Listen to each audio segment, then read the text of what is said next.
Hi friends, देखिए हम लोग ज्ञान लर्न चैनल में आपका स्वागत है। हम लोग क्लास 10th साइंस की बात करेंगे। आप लोग की बोर्ड परीक्षा में प्रश्न आ रहे हैं, उसके तहत तो कैसे कैसे प्रश्न आते हैं मैं आप लोग को बताऊं। बहुविकल्पी भी आता है, बड़ा क्वेश्चन भी आता है, छोटा भी आता है। तो इसके तहत आप लोग को इस तरह का भी क्वेश्चन आता है। पहला आता है संतुलित करने के लिए, कुछ रसायन में संतुलित करने के लिए, जैसे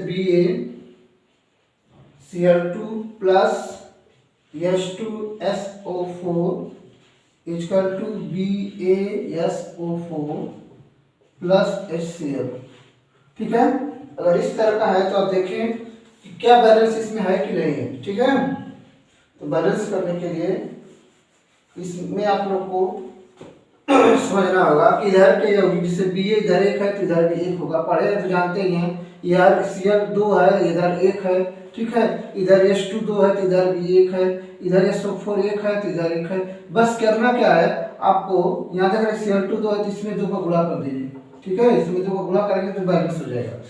जैसे हम इसको फिर से लिख दिया नीचे, जैसे BaCl2 plus H2SO4 equal to BaSO4 plus 2HCl। तो देखिए बैलेंस हो जाएगा। Ba एक इधर से इधर दोनों तरफ है, Cl 2 है, 2 हाइड्रोजन तो 2H 2Cl, तो यह 2H 2Cl बन गया और SO4 इस तरह से बैलेंस हो गया। देखिए बहुत बार आया हुआ यह क्वेश्चन, पहला था ये। दूसरा MnCl2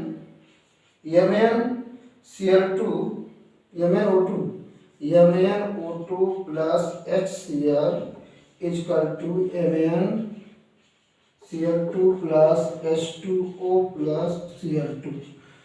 ये बहुत बार बहुत परीक्षा में आप इसको कैसे बैलेंस करेंगे हम लोग देखिए Mn इधर एक है तो इधर भी एक है, यार Cl एक है, 2 है, एक है केवल, इधर 2 है। तो इसके लिए हम यहाँ पर देखिए 2 इधर भी है, 2 यहाँ भी 4, तो यहाँ पर 4 को गुणा कर दें। क्लोरीन 2 4 इधर हो गया, 2 इधर 2 4 हो गया। O2 इधर कितना है, O2 देखिए यहाँ पर हाइड्रोजन कितना है, पहले इसको देख लीजिए, 4 है, यहाँ पर 2 ही है, और O2 इधर 2 है, इधर 1 है। तो इनको बैलेंस करने के लिए आप इसमें 2 का अगर गुणा करते हैं, 2 दूना 4 और 4 हाइड्रोजन यहाँ हो गया, 4 हाइड्रोजन यहाँ भी हो गया। ठीक है, और यहाँ पर O, तो यहाँ पर हाइड्रोजन भी देखेंगे 2 हो गए, यहाँ पे 2 है। तो इस तरह से हम बैलेंस कर लेंगे। ठीक है, आगे बढ़ते हैं हम लोग। बहुत से ऐसे जो बोर्ड परीक्षाओं में आते हैं, प्रश्न पूछे जाते हैं, तो मैं आप लोग को स्टार्ट में बताऊंगा, ज़्यादा तो नहीं बता पाऊंगा, क्योंकि अब देखिए पूछता है कि यह क्रिया कैसी है, योगात्मक प्रतिस्थापन है, या जैसे Fi plus CuSO4 equal to बनता है FiSO4 प्लस Cu। ठीक है, अगर इस तरह का देखिए यह यहाँ से हट रहा है तो इसकी जगह पर क्या लग रहा है, यह फिर लग रहा है ना, और यह बाहर निकल जा रहा है। जब बाहर निकल रहा है तो ऐसी अभिक्रियाओं को हम प्रतिस्थापन अभिक्रिया कहते हैं। क्या कहते हैं, प्रतिस्थापन अभिक्रिया। ठीक है, जब एक यौगिक हटाकर दूसरा यौगिक उसकी जगह पर लगता है तब कहते हैं प्रतिस्थापन अभिक्रिया।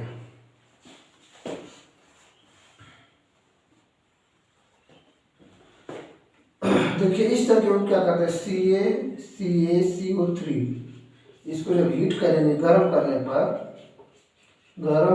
पर तो बनता है CaO प्लस CO2। इस तरह की अभिक्रियाओं को हम कहते हैं ऊष्मीय वियोजन अभिक्रिया। क्या कहते हैं, ऊष्मीय अपघटन अभिक्रिया, मतलब ऊष्मा के द्वारा जिसका अपघटन हो, टूटे, उसको कहेगा ऊष्मीय अपघटन अभिक्रियाएं। तो आपको प्रश्न समझ में आ रहे होंगे तो वीडियो को लाइक करें, सब्सक्राइब करें, और चैनल को सब्सक्राइब तो जरूर ही कर लें, क्योंकि बहुत से वीडियो पड़े हैं जिसको आप लोग देख सकते हैं पीछे जा करके। ठीक है, और केमिस्ट्री उस पर लिखा हुआ है, तो इसमें देखिए बहुत से क्वेश्चन आपको मिलेंगे इसमें। आगे बढ़े हम लोग। कुछ अभिक्रिया भरने के लिए भी आ सकती है। ठीक है, तो उनको भरने का काम आप स्वयं कर लें। अब आगे आते हैं अम्ल। आपको एक शब्द बताएं, अम्ल क्या होते हैं, अम्ल क्षार। 2 चीज जान लीजिए, ऐसा विलयन जिसके जलीय वियोजन से H प्लस प्राप्त होता है। क्या प्राप्त होता है? H प्लस, बस खाली समझाना है। H प्लस प्राप्त होता है उसे हम कहेंगे अम्ल कहेंगे। जिस आरएनएस के अनुसार कह रहे हैं ऐसा विलयन जिसके विद्युत अपघटन से या जलीय विलयन में H प्लस प्राप्त होते हैं उन्हें हम क्या कहते हैं? अम्ल कहते हैं। जैसे H2SO4 हुआ, HCl हुआ, HNO3 हुआ, तो इस सबको तोड़ेंगे तो क्या मिलेगा? 2H प्लस और SO4 माइनस मिलेगा ना, H प्लस और Cl माइनस। ठीक, इससे विलयन को क्या कहेंगे? अम्ल कहेंगे। क्षार ऐसे जलीय विलयन जिनमें घोलने पर OH प्राप्त होते हैं। OH से कहेंगे जिसमें घोलने पर OH प्राप्त होते हैं उसे कहते हैं क्षारीय विलयन। ठीक है, क्षारीय विलयन या क्षारीय यौगिक, जैसे NaOH, ये क्या है? क्षार। ठीक है, अम्ल क्षार अब पढ़े हैं, जानते, बस दोहराना है आपको।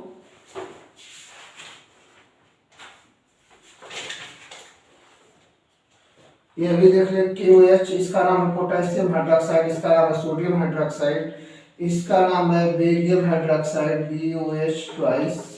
बेरियम हाइड्रोक्साइड नाम सुनते जाइए, काम करते जाइए। ठीक है, स्टार्ट में आपको समझाना है, ज्यादा बोर्ड पेपर में नहीं आएगा, 60 क्वेश्चन ही आएंगे। अब लवण जान लीजिए। लवण किसे कहेंगे? 3 चीज इसमें है, अम्ल क्षार लवण, इनके रासायनिक गुण को भी पढ़ लीजिएगा। लवण किसे कहते हैं?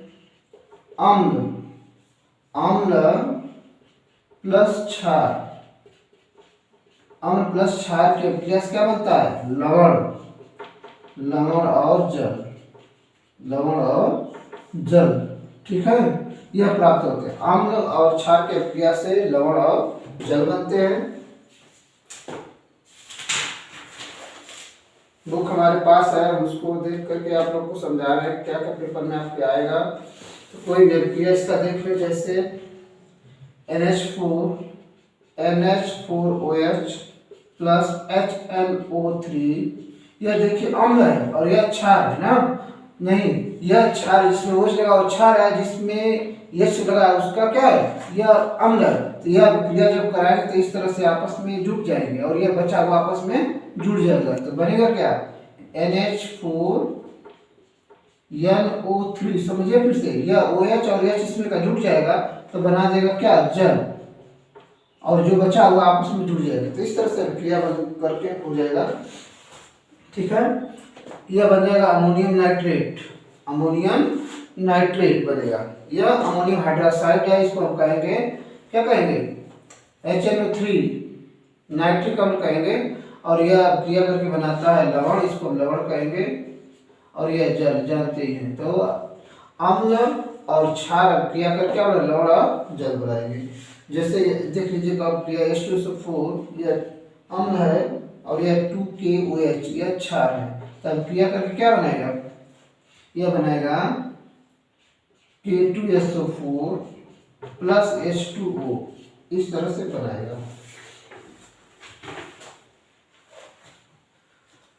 थोड़ा वीडियो लंबी होगी क्योंकि बहुत से सारे क्वेश्चन आपको केमिस्ट्री के कराने हैं, तो लॉन्ग तो होगी कि फिजिक्स के भी क्वेश्चन दूसरे वीडियो में आप लोग को दूंगा, तो उसमें कल आज ही शाम को मिल जाएगा।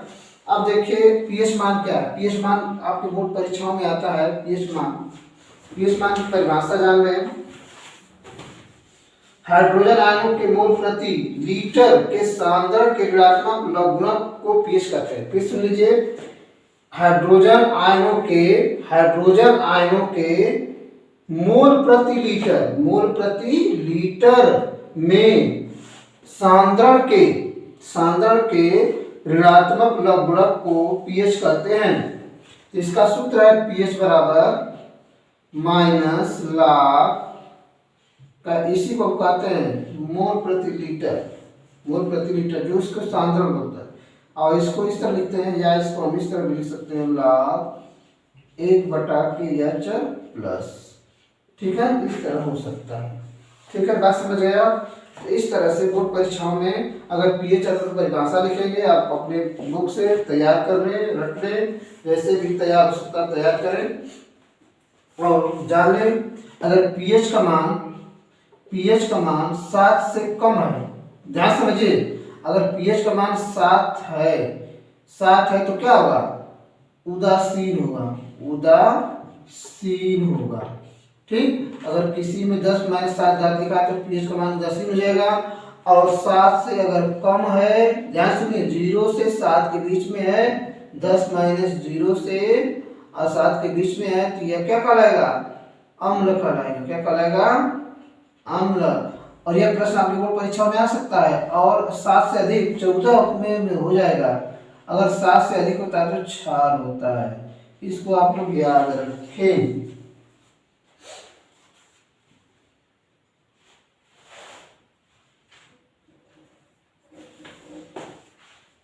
बस समझ रहे हैं। अगर फिर समझिए, 0 से अगर 7 के बीच में है तो अम्ल होगा, और 7 से 14 के बीच में है तो क्या होगा, क्षार होगा। कहीं भी क्वेश्चन आता है इस तरह आप जवाब दे सकते हैं। ठीक है, ज्यादा बड़ा बड़ा नहीं पूछेगा, छोटा क्वेश्चन पूछेगा, जिसको आप लोग हल कर में समझ लें। चलिए, इस पर एक क्वेश्चन मैं आप लोग को हल करा दे रहा हूँ अभी।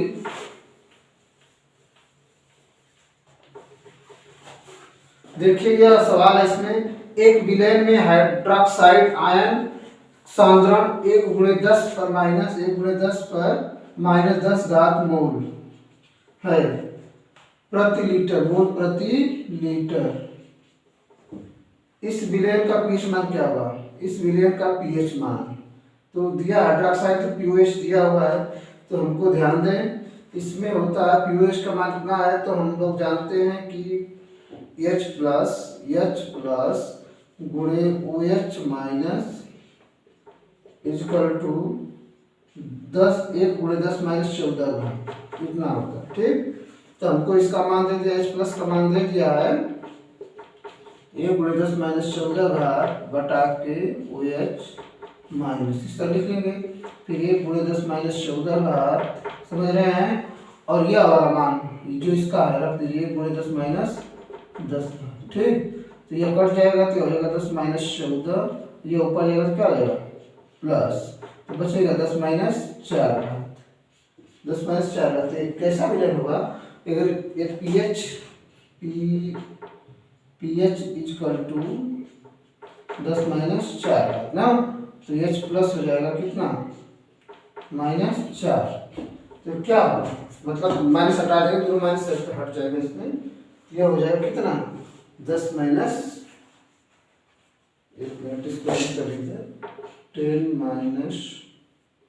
- H प्लस। ठीक, इस तरह से टेस्ट कट जाएगा तो H बराबर 4 आएगा, तो यह अम्लीय हो जाएगा। क्या होगा, अम्लीय। H का मान प्लस है ना, तो अम्लीय। ठीक, इस तरह से हम लोग हल कर लेंगे। फिर समझ लीजिएगा, नहीं समझ में आ रहा है तो यह मान दिया हुआ है हमारा। ठीक है, इसको H प्लस, इसको H माइनस, इतना सूत्र होता है, इसको याद रखेंगे। और H प्लस बराबर लिख देंगे 1 × 10 - 14 घात बटा के OH चला जाएगा नीचे, 3 गुणा जाएगा नीचे। इसका मान हमको पहले से मालूम है, इसका मान हमको यहाँ दिया हुआ है, रख देंगे। और एक बस इस करना क्या है, एक है तो एक इसमें घटा देंगे, ये पावर में है तो इसको ऊपर ले जाएंगे तो प्लस हो जाएगा, तो इसमें जाएगा 10 - 14 और प्लस कर देंगे 10, तो बचेगा 10 - 4। ठीक, और 10 - 4 बराबर इतना, तो H प्लस बराबर कितना, 4।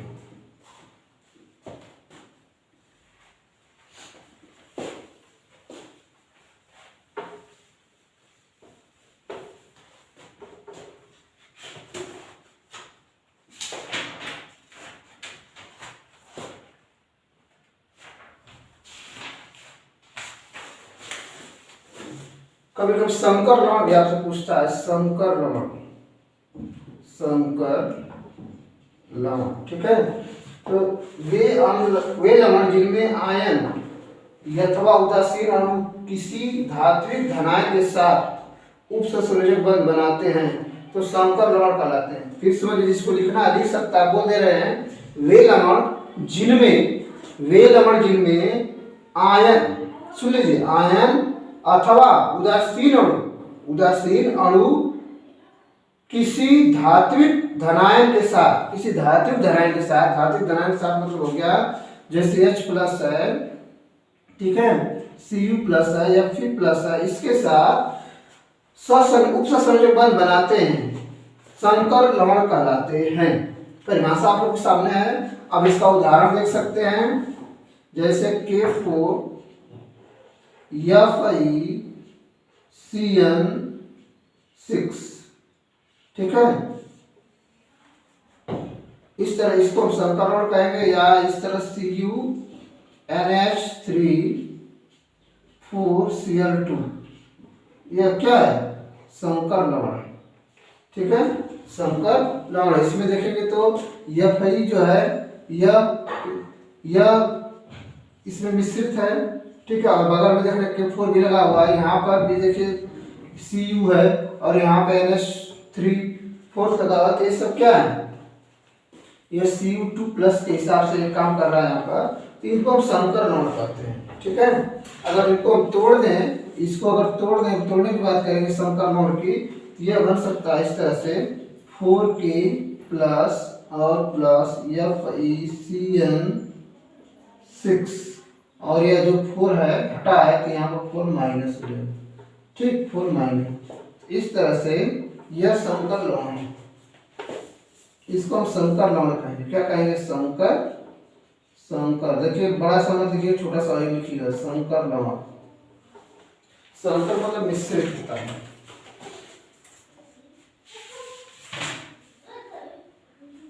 अब देखिए छोटे छोटे प्रश्न जो आपको बोर्ड परीक्षाओं में आते हैं और उनका नाम पूछता है, तो जैसे सोडियम हाइड्रोक्साइड अगर दे देगा, सोडियम हाइड्रोक्साइड सूत्र लिखिए, या सोडियम हाइड्रोक्साइड क्या कार्य है, कैसे बनाते हैं, तो इसको सोडियम हाइड्रोक्साइड की बात करें, सोडियम हाइड्रोक्साइड, इसका सूत्र है NaOH, ठीक है। इसको हम कहते हैं सोडियम हाइड्रोक्साइड, ठीक है। इसको बस अगर बनाने की विधि पूछता है तो प्रयोगशाला विधि या इस तरह बनाने के बाद 2NaCl लिख लीजिए और 2H2O लिख लीजिए और बना दीजिए 2NaCl, ठीक है। 2NaOH क्या बनेगा? 2NaOH NaOH plus Cl2 plus H2, इस तरह से बनेगा।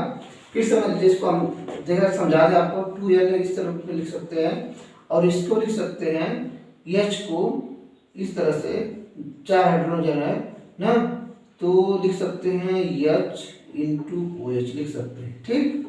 यहाँ 2 लगा दीजिए, 2 सबके लिए, तो यह हाइड्रोजन इसके लिए क्लोरीन के साथ हो जाएगा और यह OH इसके साथ चला जाएगा, ठीक है। यह बन जाएगा यह 2NaOH और यह Cl2 और H2, ठीक है। यहाँ से निकला तो Cl2 बन जाएगा और यहाँ से H निकला तो H2 बन जाएगा। इस तरह से आगे बढ़ेगा।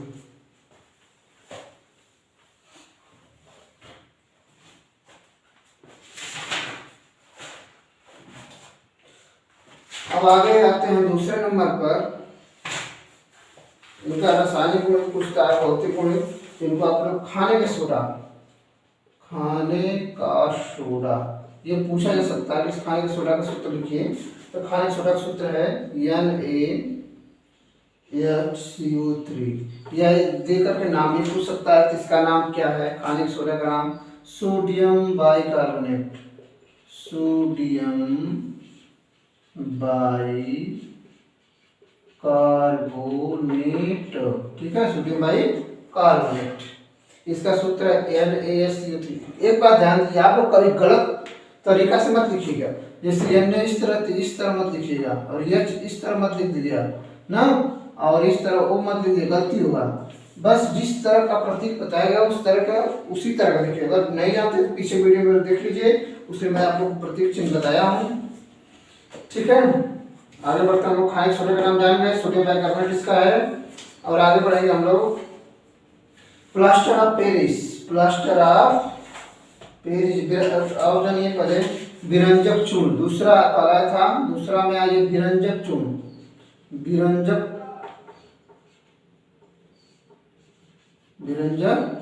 चूर्ण,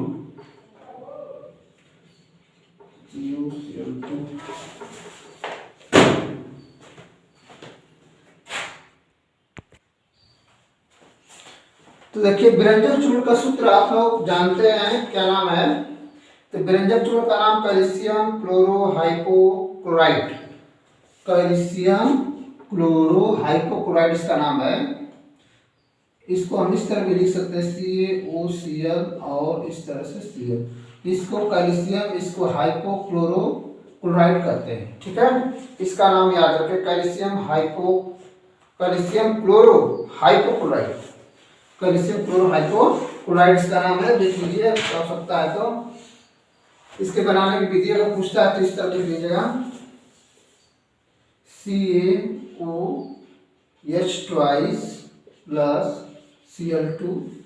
इस तरह से व्यंजक चूर्ण बनेगा, CaOCl2 प्लस H2O, ठीक है।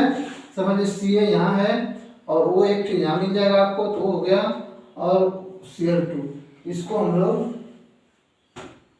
देखिए यहाँ पर ट्वाइस लगा हुआ है, तो 2 हाइड्रोजन ऑक्सीजन हो जा रहा है, तो एक ऑक्सीजन यहाँ पर और 2 हाइड्रोजन बेस के साथ हो जा रहा है, और Cl2 है, Cl2 यहाँ लग जाएगा। जब क्रिया इस तरह से है। अब आते हैं हम लोग plaster of Paris.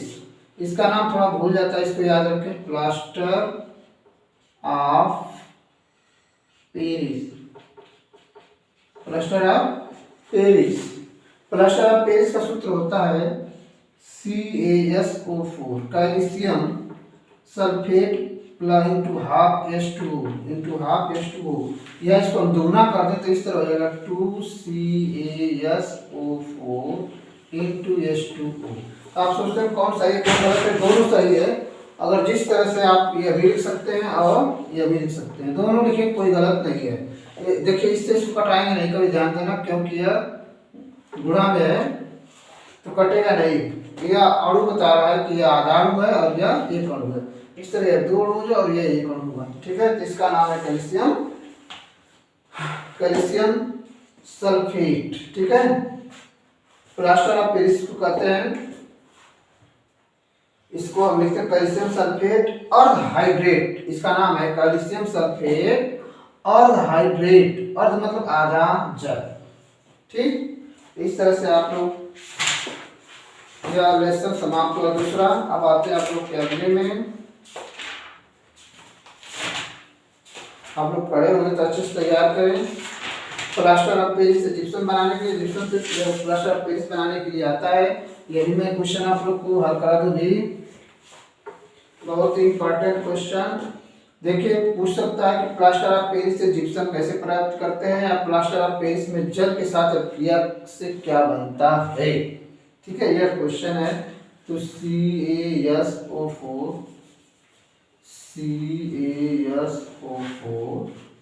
Twice into H2O plus 3H2O, ठीक है। इसमें जल के अणु जोड़ देंगे, यह बनेगी क्रिया हो जाएगा 2CaSO4 इंटू 2H2O, ठीक है। इस तरह से जिप्सम बनेगा। क्या बनेगा? जिप्सम, जिप्सम बन जाएगा, ठीक है। क्या बनेगा? जिप्सम बनेगा, और इसका नाम है plaster of Paris, plaster of Paris, ठीक। इस तरह से बन जाएगा। प्लास्टर ऑफ पेरिस से क्या बनेगा? जिप्सम बनेगा। जिप्सम से प्लास्टर ऑफ पेरिस बनेगा, इस तरह इसको बना सकते हैं उल्टा।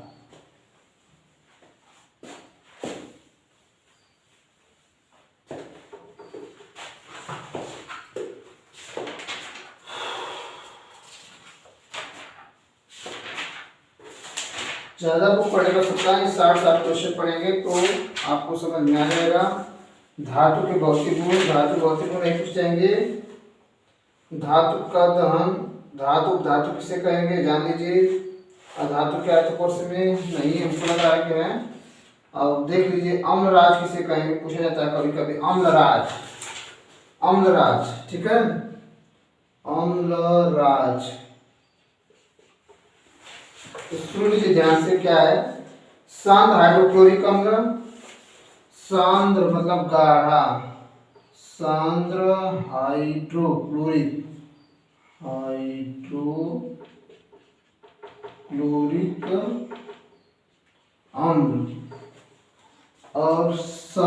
नाइट्रिक सांद्र इस तरह से लिख लें HCl प्लस H2SO4 Cc का मतलब होता है गाढ़ा, ठीक है। दोनों कंसंट्रेट रहेंगे 3:1 के अनुपात में अगर मिलाते हैं, तैयार करते हैं, तो यह मिश्रण ताजा विलयन होगा, तो इसे हम कहेंगे अम्लराज कहते हैं। फिर समझ सुन लीजिए, HCl 3 भाग और H2SO4 1 भाग अगर होगा और ताजा विलयन मतलब तुरंत बनाएंगे, तो इसको हम कहते हैं अम्लराज कहते हैं। क्या कहते हैं? अम्लराज कहते हैं।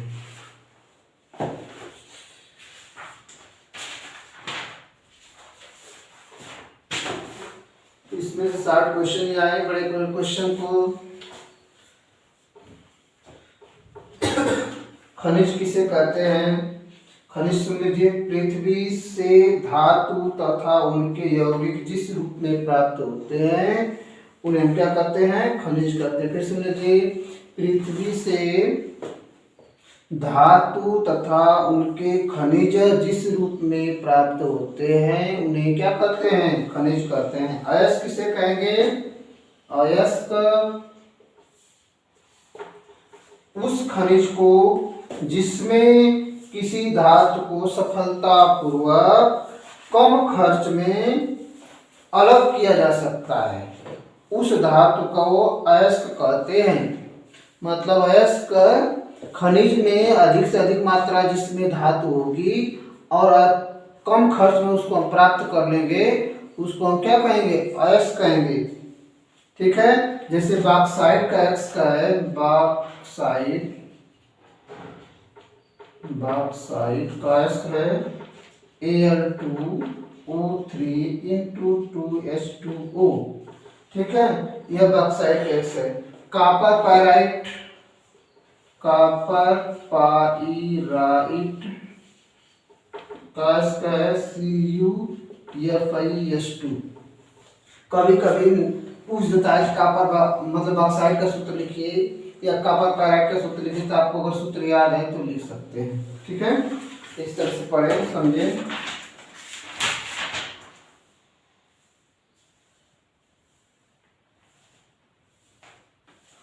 कुछ नाम पूछता, जैसे यह नाम है, और थोड़ा बता दूं, जैसे यह CuFeS2 हो गया। कभी कभी जैसे इससे पूछता है, हार्न सिल्वर का सूत्र पूछता है, हार्न सिल्वर,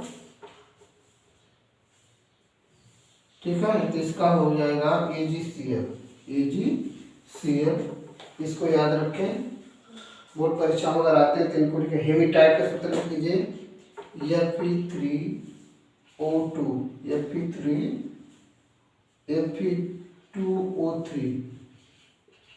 इसका सूत्र है हेमीटाइट। क्या नाम है? हेमीसाइट। बॉक्साइट को बता दीजिए, इतने में आप लोग को एक बुक जरूर मिल जाएगा बोर्ड परीक्षाओं में।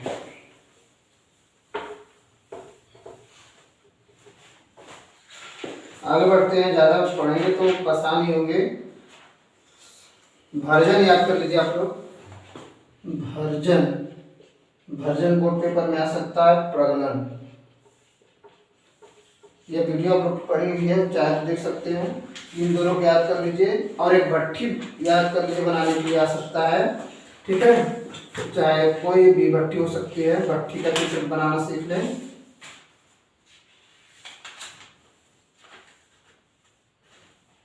यश द लेपन, इसको भी याद करने आप लोग बोर्ड परीक्षाओं में आ सकता है, ठीक है। अब यहाँ पर बताना संभव सब नहीं है, क्योंकि वीडियो में सब संभव है। कुछ क्वेश्चन आप लोगों को मैं बता दूं जो परीक्षाओं में हल कर सकते हैं। देखिए, यह क्वेश्चन आपके लिए बहुत ही इम्पोर्टेंट है। अगले चैप्टर में चलेंगे हम लोग। तो जैसे पूछा, सोडियम ऑक्सीजन तथा कैल्शियम के लिए इलेक्ट्रॉन बिंदु संरचना लिखिए। सोडियम ऑक्सीजन और मैग्नीशियम Mg, इन तीनों का बनाना है इलेक्ट्रॉन बिंदु। तो देखिए, सोडियम के पास बाहरी कक्ष में केवल एक इलेक्ट्रॉन होता है, तो इसके ऊपर हम एक बिंदु बना देंगे। और ऑक्सीजन के बाद सोडियम, सुनिए यहाँ से ध्यान से, सोडियम की 11 होता है तो 2 8 1 हम लिख सकते हैं। तो बाहरी कक्ष में इलेक्ट्रॉन बिंदु को तो बाहरी कक्ष में बस इलेक्ट्रॉन ही दिखाएंगे, तो एक इलेक्ट्रॉन बाहरी कक्ष में है इसको एक दिखा देंगे। और इस तरह से ऑक्सीजन के बारे में देखेंगे तो इसमें 6 होता है 2 4, तो यहाँ पर इसके बाहरी कक्ष में 4 इलेक्ट्रॉन दिखा सकते हैं। ठीक है, इस तरह दिखा दें तो हो जाएगा इलेक्ट्रॉन बिंदु हो गया। अगर मैग्नीशियम की बात करेंगे तो 12 होता है ना, तो 2 8 2 हो जाएगा। ठीक, इसके बाद इसको हम दिखा देंगे इस तरह से Mg 2 इलेक्ट्रॉन, यह इलेक्ट्रॉन बिंदु होगा।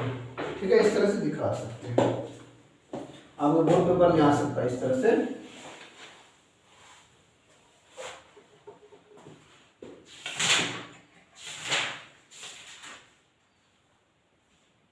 आपको पूछेगा तो धातु धातु तत्वों के किन्हीं 4 सामान्य गुणों का उल्लेख कीजिए, तो यह आप बता सकते हैं, पढ़े हैं याद किए हैं तो। और इसमें आघात वर्ध्यता और तन्यता को समझाते हुए लिखिए कि यह किस प्रकार के तत्वों के गुण हैं। ठीक है, आघात वर्ध्यता मतलब उसको पीट सकते हैं और तार भी सकते हैं, तो इसके वास्ते इसको तैयार रखें, आप लोग को बोर्ड पेपर में आ सकता है। अब आते हैं कार्बनिक यौगिक के बारे में। कार्बनिक यौगिक मैं आप लोग समझाया हूँ पहले से, बहुत सी वीडियो बड़ा डाला हूँ कि कैसे बनेगा। तो इसमें 3 चीज जाने। ठीक है, जो बंध बनते हैं संयोजक बंध, संयोजकता के हिसाब से संयोजकता जान लीजिए क्या है, किसी तत्व के बाहरी कक्ष में उपस्थित इलेक्ट्रॉनों की संख्या को संयोजकता कहते हैं। किसी भी तत्व के बाहरी कक्षा में उपस्थित इलेक्ट्रॉनों की संख्या को संयोजकता कहते हैं। अभी जो बताए थे कि ना, उसका बताए थे Mg का, इसके 12 हुआ था तो 12 के बाद दो इलेक्ट्रॉन थे, तो ये इसकी संयोजकता है। ठीक है, जैसे तो संयोजकता आप लोग पढ़े हैं पहले से, संयोजकता बारे में ज्यादा नहीं बताना है।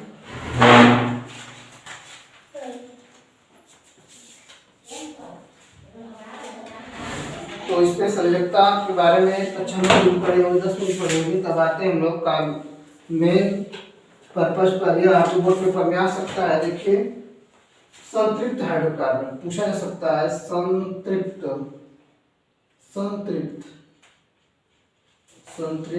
हाइड्रोकार्बन।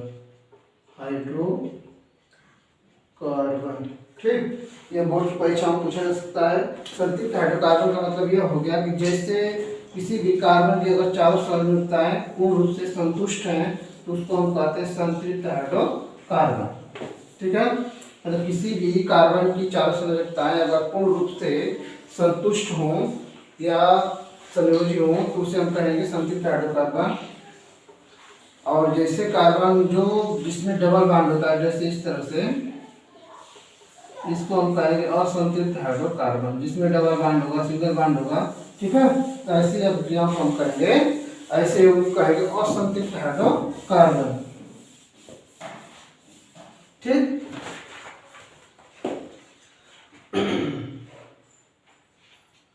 तो पहले मेन चीज जाने, जैसे 3 चीज इसमें है, CnH2n+2, CnH2n माइनस, मतलब H2n कर लीजिए, और CnH2n+-2। ठीक है, इसको इसका नाम क्या है, एल्कीन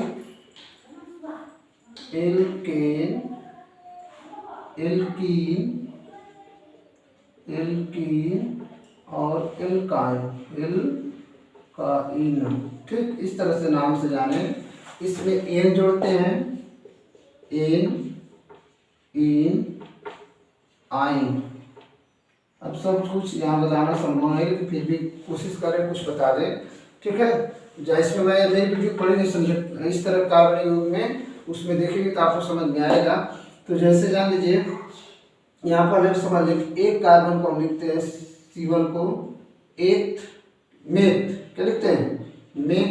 2 के लिए लिखते हैं एथ, 3 के लिए लिखते हैं प्रो, और 4 के लिए लिखेंगे ब्यूट, और 5 के लिए लिखेंगे पेंट, 6 के लिए लिखेंगे हेक्स, और 7 के लिए लिखेंगे हेप्ट, 8 के लिए लिखेंगे ऑक्ट, और 9 के लिए लिखेंगे नोन, और 10 के लिए लिखेंगे डे। क्या लिखेंगे? डे। ठीक है, इस तरह से जानते रहे। तो अब आइए आपको मैं समझाऊं इसका नाम। जैसे n बराबर 1 रखते हैं तो CH4 बनेगा, CH4 बनेगा, क्या बनेगा? और यहाँ से ले लीजिए मे, और यहाँ से ले n, तो क्या बन गया? मेथेन। क्या बना नाम? मेथेन। अगर दूसरे की बात करें तो C2H6 हो जाएगा, इसका नाम यहाँ से 1 और यहाँ से n, तो क्या बन जाएगा? एथेन। क्या नाम बनेगा? एथेन। इस तरह प्रो 3 कार्बन मतलब प्रोपेन, ब्यूटेन, पेंटेन बन जाएगा। अब आते हैं दूसरे वाले में। इसमें अगर जहाँ इन लगा होगा डबल बॉन्ड एक जरूर, इसमें इसकी पहचान है, इन वाले में डबल बॉन्ड होगा, इसमें ट्रिपल बॉन्ड होगा, और इसमें केवल एक बॉन्ड होगा। यह इसकी पहचान है। एल्केन के लिए केवल एक बॉन्ड एल्केन होगा, 2 बॉन्ड होगा तो एल्कीन होगा, 3 बॉन्ड होगा तो एल्काइन होगा। ये तो आप पहले से जानते ही हैं, और नहीं जानते तो जान लीजिए। अब इसका नाम कैसे करेंगे? अगर पहला तो इसका बनेगा यूनिक, क्योंकि CH2 बनता है तो एक नहीं है, C2H4 बनेगा, 2 बनेगा। यहाँ से आइए 2 कार्बन इसमें है, एक और एक, क्या बना? एथीन बना। क्या बना? एथीन। अगर तीसरे के लिए आते हैं तो C3H6 हो जाएगा, इसमें रखे 2 बस ये मान रखना है, तो 3 हो जाएगा और 3 गुना 6 तो 6 हो जाएगा। तो इसका नाम बनेगा क्या?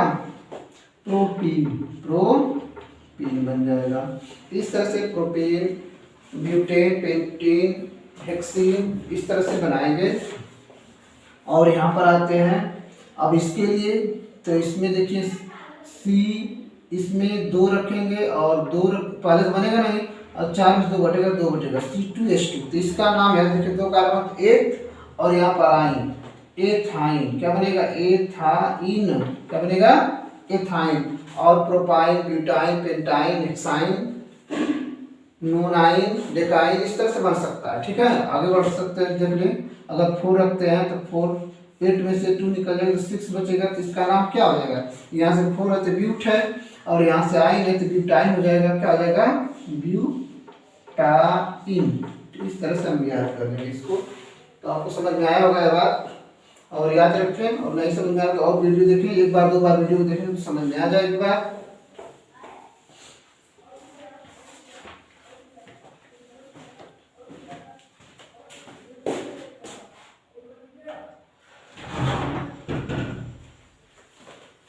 आगे बढ़ते हम लोग। बहुत से प्रश्न जो आपको बताने हैं।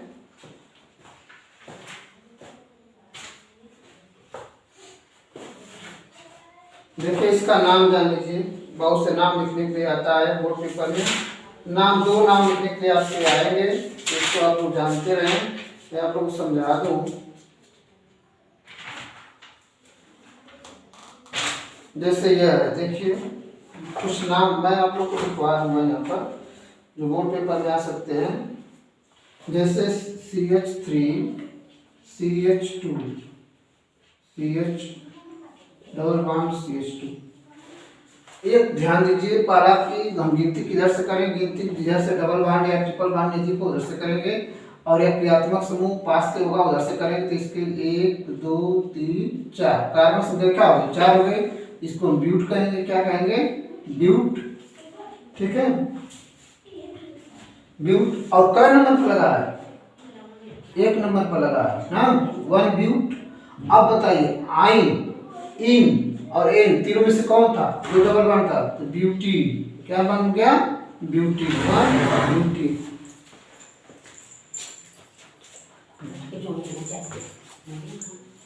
ब्यूटी।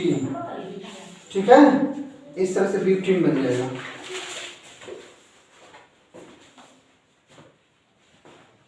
और यह बनेगा CH2 डबल बॉन्ड। अगर CH2 है तो क्या बनेगा? क्या बनेगा?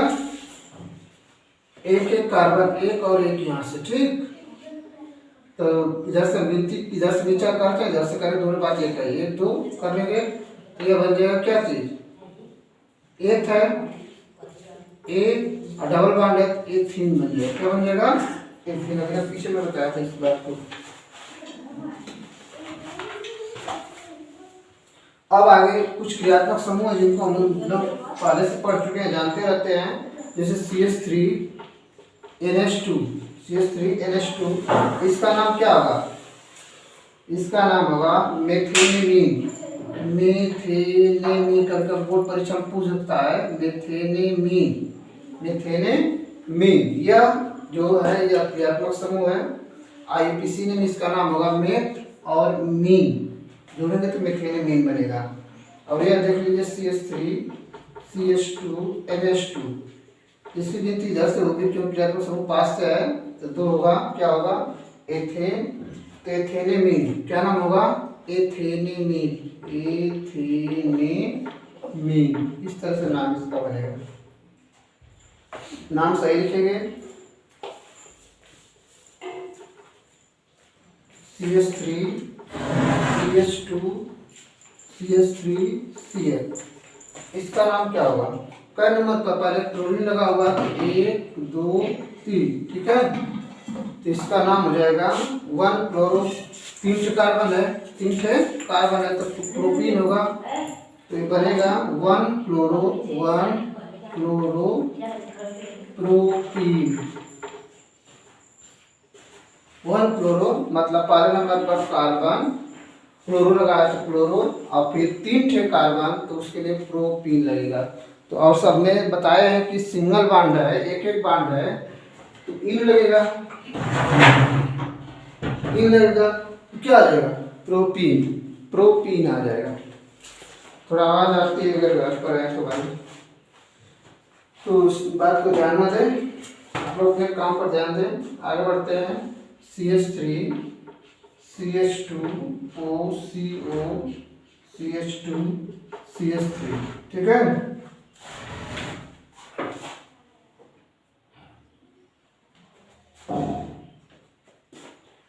इसका नाम देखिए क्या होगा। इसकी गिनती इधर से भी कर सकते हैं, इधर से भी कर सकते हैं, जैसे आपको आसान लगे। 1 2 3 4 5, ठीक। तो ये हो जाएगा 3। 3 नंबर पर कौन है? एक क्रियात्मक समूह है तो 3 पेंटेनोन। 3 पेंटेनोन हो जाएगा, ठीक। इस ऐसे आपको आते हैं बोर्ड पेपर में, चाहे 10 के हो या 12 के हो, आप लोग देख सकते हैं इसी वीडियो, ठीक। तो इस तरह आप नाम याद रखें। कभी कभी देता है नाम हाई स्कूल में तो केवल नाम ही लिखने के लिए पूछता है। जैसे यह छोटा सा आ सकता है CH3 CH3, यह हो जाएगा Cl, ठीक। इसको आपको आते हैं 1 2 3 नंबर पर है, 2 नंबर पर है तो 2 क्लोरो प्रोपेन। क्या नाम है? प्रोपेन। 2 क्लोरो प्रोपेन, ठीक। इस तरह से आता है बोर्ड पेपर में, आप लोग दोहराएं, समझें।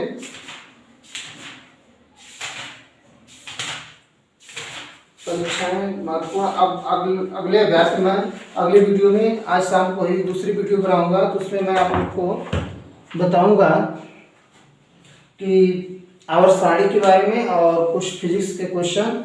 3 वीडियो में आप लोग को मैं विज्ञान, भौतिक, रसायन समाप्त कर दूंगा, जो आज और कल आपको मिलेगी 3 वीडियो। उसमें आप लोग को कुछ प्रश्न ऐसे जो बोर्ड पेपर में जरूर मिलेंगे, तो मेरे चैनल को सब्सक्राइब करें, लाइक करें और वॉच जरूर कर देखें। धन्यवाद। वीडियो को पूरा देखें तभी आपको समझ में आएगा।